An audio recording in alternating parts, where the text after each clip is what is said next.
Hi అండి, అందరు ఎలా ఉన్నారు? ఎంతైనా పల్లెటూర్లు చూసారా పచ్చదనం.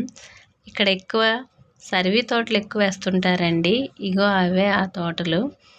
ఇవి ఒక 4, 5, 6 ఇయర్ తర్వాత మనకు డబ్బులు వస్తాయి. ఎక్కువగా పని ఉండదు. అందుకే ఇటు మా అత్తయ్య గారు ఊరి సైడ్ ఎక్కువ ఈ తోటలే వేసేస్తుంటారండి. ఆఖరికి పొలంలో కూడా, ఎందుకంటే ఎక్కువ ఇక్కడ నీరు సదుపాయం ఉండదు. చూడండి ఎర్ర నేల ఎంత బాగా కనిపిస్తుందో.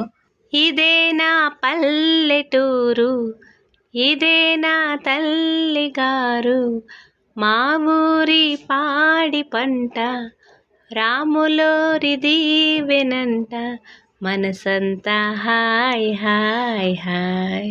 అలా అనిపిస్తుందండి ఈ పచ్చదనాన్ని చూస్తుంటే.